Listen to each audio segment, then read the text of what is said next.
በዚህ መንፈስ እንግዲህ የምናልፈው ዛሬ አንድ እንግዳ ወደ ስቱዲዮአችን ጋብዘናል። ይህ እንግዳ ፓስተር አማረ ተፈሪ ይባላል። እጅግ የተወደደ ወጣት አገልጋይ ነው። እኔ ብዙ በሱ አገልግሎቶችና ትምህርቶች ተጠቅሜበታለሁ። ዛሬ ደግሞ እንግዲህ የተረዳውት በሚለው የወጣቶች ልዩ ፕሮግራማችን ላይ ለ10 ደቂቃ የምታክል መልእክት ያለው የእግዚአብሔርን ቃል ሼር ያደርገናል ማለት ነው። ስለዚህ በቀጣይም የተለያዩ እንግዶችን እንደዚህ እየጋበዝንላችሁ እናንተ እናደርሳለን። ከመጋቢ አማረ ተፈሪ ጋራ እንግዲህ ያደረግነውን የእግዚአብሔርን ሐሳብ የምንካፈልበትን ፕሮግራም እንድትከታተሉ እንጋብዛችኋለን። ሰላም ቅዱሳን፣ መጋቢ አማረ እባላለሁ። ከቪክትሪ ፋሚሊ ቤተክርስቲያን በመጋቢነት ማገለግል ነኝ። ዛሬ ደግሞ ይህ ነው የገባኝ በሚለው በዚህ ፕሮግራም ላይ ተጋብዤ አጭር የሆነ የእግዚአብሔርን መልእክት እንዳካፈል ተጋብዣለሁና ይህንን መልእክት ሁላችሁም እንድሰሙኝ እንድታደምጡኝ በጌታ ፍቅርና በታላቅ ትህትና ጠይቃችኋለሁ። የዛሬ የመልእክቴ ርዕስ ሁለተኛ የሐዋርያው ጴጥሮስ መልእክት ምዕራፍ 1 ከቁጥር 1 እስከ 3 እና 4 ያለውን ሐሳብ ብቻ ነው የምንገናኘው። በዚህ ውስጥ እኔ የተማርኩትን እኔ የገባኝን ነገር አጠር ባለ መልኩ ለማካፈል ጥረት አደርጋለሁ። እግዚአብሔር ቃሉን እንዲባርክልንና መልእክቱን ወደ ልባችን ዘልቆ እንዲገባ እስኪ መጀመሪያ በጸሎት እንጀምር። ሁላችንም እንጸልያለን። እግዚአብሔር ሆይ በጌታ በኢየሱስ ስም ይህን ዕድል ስለሰጠህን እጅግ አድርገን እናመሰግንሃለን። ሁሉ ጊዜ አንተ የምትናገር መንገድን የምታሳይ ሕይወትን ደግሞ ወደምትፈልገው አቅጣጫ የምትመራ ሉዓላዊ አምላክ ነህና በጌታ በኢየሱስ ስም እናመሰግንሃለን።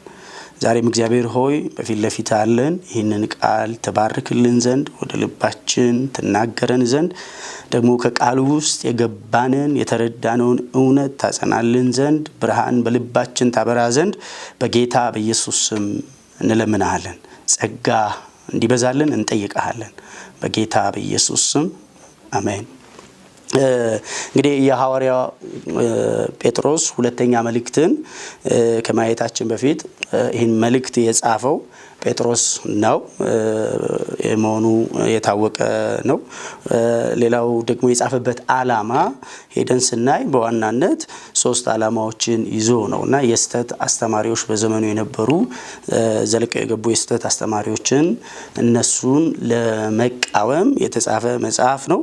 ሌላኛው ደግሞ ቅዱሳን በመንፈሳዊ ሕይወታቸው እያደጉና እየበረቱ እንዲሄዱ ለማበረታታት የተጻፈ መጽሐፍ ሲሆን ሶስተኛው ደግሞ የክርስቲያኖች ተስፋ ዳግም ምጽአት እንዳለ በማሳወቅ ክርስቲያኖች ዳግም ምጽአትን በመጠባበቅ እንዲበረቱ የተጻፈ መጽሐፍ ነውና ይህንን ሲጀምር ራሱን በማስተዋወቅ ነው እንግዲህ ጴጥሮስ የሚጀምረው። በጌታ በኢየሱስ ስም አብረን እናነበዋለን ከቁጥር 1 ጀምሮ። የኢየሱስ ክርስቶስ ባሪያና ሐዋርያ የሆነ ስምዖን ጴጥሮስ በአምላካችንና በመድኃኒታችን በኢየሱስ ክርስቶስ ጽድቅ ካገኘነው ጋር የተካከለ የክብር እምነት ላገኙ የመለኮቱ ኃይል በገዛ ክብሩና በበጎነቱ የጠራንን በማወቅ ለሕይወትና እግዚአብሔርን ለመምሰል የሚሆነውን ነገር ሁሉ ስለሰጠን በእግዚአብሔር በጌታችን በኢየሱስ ዕውቀት ጸጋና ሰላም ይብዛላችሁ። ስለ ክፉ ምኞት በዓለም ካለው ጥፋት አምልጣችሁ ከመለኮት ባህሪ ተካፋዮች ተስፋ ቃል እንድትሆኑ በእነዚያ ክብርና በጎነት የተከበረ እጅግ ታላቅ የሆነ ተስፋን ሰጠን እያለ ጴጥሮስ ይነግረናልና ጴጥሮስ ሲጀምር ራሱን በማስተዋወቅ ነው የሚጀምረውና ራሱን ያስተዋወቀበትን መንገድ ቶሎ ብለን ስናይና ስንመለከት የኢየሱስ ክርስቶስ ባሪያ ወይም ደግሞ የኢየሱስ ክርስቶስ አገልጋይ እያለ ይናገራል። ስለ ጴጥሮስ ትንሽ ልበላችሁና ወደ ዛሬው የገባኝን የተረዳሁትን ነግራችኋለሁና ጴጥሮስ ከሐዋርያቱ ከበጉ ሐዋርያት ከሚባሉ መካከል አንደኛ ኢየሱስ ክርስቶስን በአካል ያየ የኢየሱስን ትንሣኤ የተመለከተ ታላቅ ሐዋርያ ነው። እሱም ብቻም አይደለም። ጴጥሮስን ስናይ በሁሉ ነገር መጀመሪያ በህይወቱ በአገልግሎቱ የጀመረ ነው።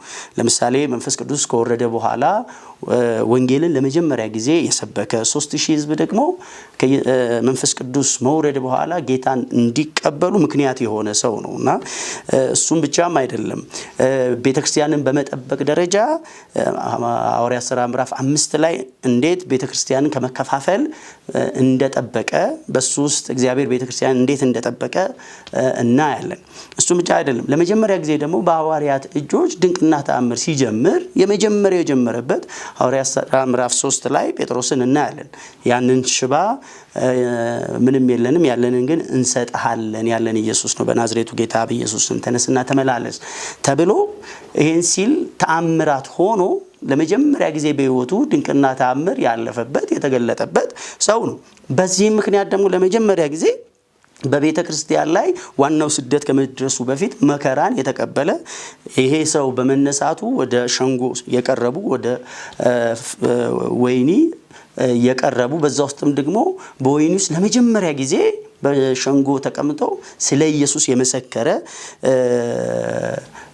በሸንጎ ውስጥ ኢየሱስን ያወራ በምን ኃይልና በምን ስልጣን ነው ይህንን ያደረጋችሁት ተብሎ ሲጠየቁ እኛማ ይህንን ያደረግነው እናንተ በሰቀላችሁት እግዚአብሔር ግን ከሙታን ባስነሳው በሕያው በኢየሱስ ክርስቶስ ስም ነው መዳን በሌላ በማንም የለም እያለ በድፍረት ለመጀመሪያ ጊዜ የተናገረ ታላቅ ሐዋርያ ነው እና በህይወቱ ታላላቅ ነገሮች ተከስተውበታል።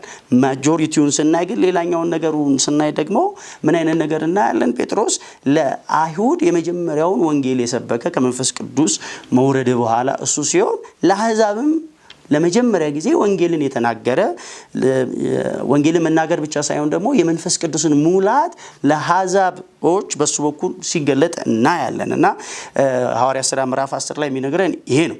ጴጥሮስ እንዴት ያለ ታላቅ ሰው ነው።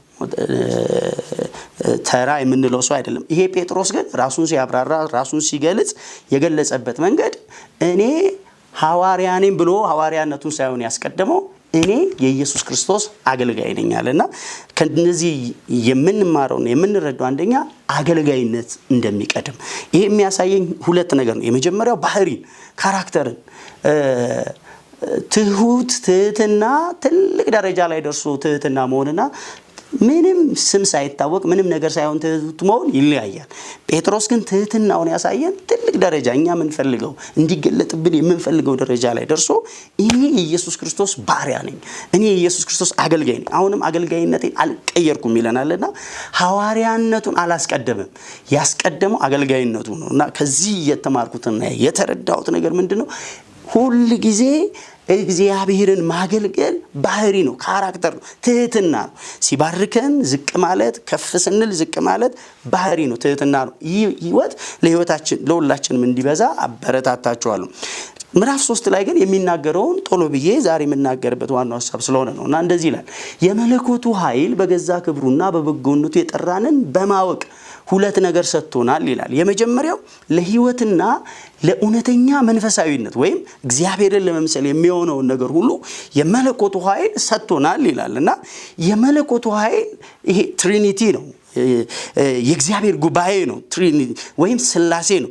ይህ ስላሴ ራሱን እንድናቀው የጠራንን ኢየሱስ ክርስቶስን እንድናቀው እግዚአብሔርን እንድናቀው የሚያስፈልገውን ነገር ሁሉ ሰጥቶናል ይላል። የክርስትና መደምደሚያውና ፍጻሜው እግዚአብሔር ከኔና ከናንተ ማየት የሚፈልገው ነገር ምንድነው ብለን ስናይና ስንመለከት አንድ ነገር ነው፣ እውነተኛ መንፈሳዊ ህይወት። ይሄ ደግሞ ምንድነው? እግዚአብሔርን መምሰል ነው። ለዚህ ነው ጳውሎስ ለጢሞቴዎስ ሲነግረው እግዚአብሔርን የመምሰል ምስጢር ያለ ጥርጥር ታላቅ ነው። ሌላ ነገር ታላቅ አይደለም። ሀብት ማካበት ታላቅነት አይደለም። በእግዚአብሔር ሚዛን ታላቅ ስም ማግኘት ታላቅነት አይደለም። በምድር ላይ የተሳካ ኑሮ መኖር ታላቅነት አይደለም። እግዚአብሔር ታላቅ የሚለው እኔን ማወቅ ነው። እግዚአብሔርን ማወቅ ታላቅነት ነው። ይሄ ደግሞ ታላቅ ሚስጥር ነው። የበራለት ሰው እንዴት የታደለ ነው። ስለዚህ ምን ይለናል ጴጥሮስ በመልእክቱ ላይ? እግዚአብሔርን ለመምሰል የሚያስፈልገው ነገር ሁሉ የመለኮቱ ኃይል ሰጥቶናል። እግዚአብሔር የሚደሰተው አሁንም በእኔና በእናንተ ስራ አይደሰትም። እግዚአብሔር የሚደሰተው በማን ነው ካለ ልጁን በእኔና በእናንተ ሲያይ ነው። ኢየሱስን ሲመለከት ኢየሱስን ሲያይ ያ እግዚአብሔር ደስታ ነው። ብዙዎች እግዚአብሔርን ደስታ ሞክረው አልፈጸሙትም። ሙሉ ለሙሉ ግን የእግዚአብሔርን ደስታ የፈጸመ እግዚአብሔርም የመሰከረለት ጌታችን ኢየሱስ ክርስቶስ ኢየሱስ ክርስቶስ ሲጠመቅ እግዚአብሔር የተናገረው ነገር ሁላችንም እናውቀዋለን። የምወደው ልጄ እሱ ነው፣ በእርሱም ደስ የሚለኝ። የእግዚአብሔርን ደስታ የፈጸመ ኢየሱስ ብቻ ነው። ጥሩ ስላገለገልን እግዚአብሔር አይደሰትም። መልካም ሰው ስለሆንን እግዚአብሔር አይደሰትም። እግዚአብሔር የሚደሰተው ኢየሱስን ስናይ ነው። ለዚህ ነው ጴጥሮስ የሚነግረን እግዚአብሔርን ለመምሰል የሚሆነውን ነገር ሰጥቶናል። ምንድን ነው የሰጠን? ቀጥሎ ያለውን ደግሞ እነግራችሁና ይሄንን አጠቃለን እንጨርሳለን። ሁለተኛ የመለኮቱን ከክፉ ምኞቱ በዓለም ካለው ጥፋት አምልጣችሁ ከመለኮት ባህሪ ተካፋዮች እንድትሆኑ በዚህም እጅግ ታላቅና ክቡር የሆነውን ተስፋ ሰጥቶናል ይላል። ሁለተኛ ደግሞ ሰጥቶናል። የመጀመሪያው እግዚአብሔርን ለመምሰል የሚሆነውን ነገር ሰጥቶናል ይላል። ሁለተኛ ደግሞ እጅግ ታላቅ ክቡር የሆነ ተስፋ ሰጥቶናል። ይህ ተስፋ ምንድን ነው ብለን ስናይ መጽሐፍ ቅዱስ የተፈጸመ ተስፋ አለ፣ የሚፈጸም ተስፋ አለ፣ ደግሞ አሁን እየኖር ነው ያለ ተስፋ እንዳለ ይነግረናል። ይሄ የተፈጸመ ሐዋርያት ሥራ ምዕራፍ 2 ላይ መንፈስ ቅዱስ በመምጣት ኢየሱስ ክርስቶስ እኔ ብሄድ ይሻላችኋል፣ እኔ ከሄድኩ ግን አጽናኙን እልክላችኋል፣ እሱ በመጣ ጊዜ ወደ እውነት ሁሉ ይመራችኋል፣ ከእኔ የሆነውን ወስዶ ለእናንተ ይነግራችኋል እያለ የተናገረለት ያ እግዚአብሔር የሆኑት መንፈስ ቅዱስ ምዕራፍ 2 ላይ ሐዋርያት ሥራ ምዕራፍ 2 ላይ እንደወረደ እናያለን። ይህ እጅግ ታላቅ ክቡር የሆነ ተስፋ ሰጠን ሲል የትኛው? መንፈስ ቅዱስን ነው። ስለዚህ መንፈስ ቅዱስ ወደ ሰው ሕይወት ሲመጣ ምን ያደርጋል? የመለኮትን ባህሪ ተካፋይ እንድንሆን ያደርገናል። የትኛው? አምላክ እንሆናለን ማለት አይደለም።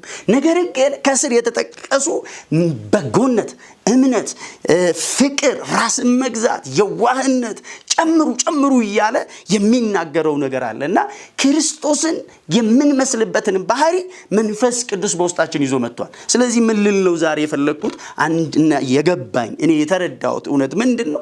እግዚአብሔር ኢየሱስ ክርስቶስን እንድንመስል ይፈልጋል። እሱን እንድናቀው፣ እሱን እንድንመስል ይፈልጋል። ምን ሰጠን ሲል መንፈስ ቅዱስን ሰጠን። መንፈስ ቅዱስ በዋናነት በሕይወታችን ኢየሱስ ክርስቶስን ያከብረዋል፣ ኢየሱስ ክርስቶስን ይስለዋል። እኛንስ ዕለት ዕለት ኢየሱስ ክርስቶስን እየመሰልን እንድናድግ ይረዳናል፣ ያግዘናል። ስለዚህ ዛሬ የምነግራችሁ ሁለተኛ ቆሮንቶስ ላይ የሚነግረን ይሄንን ነው። የልጁን መልክ እንደ መስታወት እያንጸባረቅን ከክብር ወደ ክብር እንለወጣለን። ሰው ከክብር ወደ ክብር የሚለወጥ ኢየሱስን እየመሰለን፣ ኢየሱስን መልክ እያንጸባረቅን በዚህ በጨለማ ዓለም፣ በዚህ አመጽና ክፋት በሞላበት ዓለም ኢየሱስን እየመሰልን እንለወጣለን። ይህም መንፈስ ከሚሆነው ጌታ ነው ይላልና መንፈስ ቅዱስ ሕይወታችን ውስጥ ኢየሱስን እንድንመስል ያደርጋል። እግዚአብሔር የሚፈልገው ኢየሱስን እንድንመስልና እንድናቅ ነው። መንፈስ ቅዱስ ወደ ሕይወታችን ሲመጣ ቀጣይነትና ዘላቂነት ያለው መንፈሳዊ እድገትን በሕይወታችን ያመጣል እና ስቋጨውና ስደመድመው በዚህ ነገር ነው የምናገረው። ምንድነው? ከመንፈስ ቅዱስ ጋር ህብረት እናድርግ፣ እንጸልይ፣ በጾም ጸሎት ፊቱን እንቅረብ፣ የእግዚአብሔርን ቃል በማንበብ ፊቱን እንቅረብ። ኢየሱስን እንመስላለን። የዛኔ ወደ ኢየሱስ ያሳድገናል፣ ኢየሱስን ወደ መምሰል ያሳድገናል። ያኔ እግዚአብሔር ደስታ ነው፣ ያኔ የወንጌል እውነት ነው። እግዚአብሔር የሚደሰተው በዚህ ነው። ጸጋና ሰላም ይብዛላችሁ።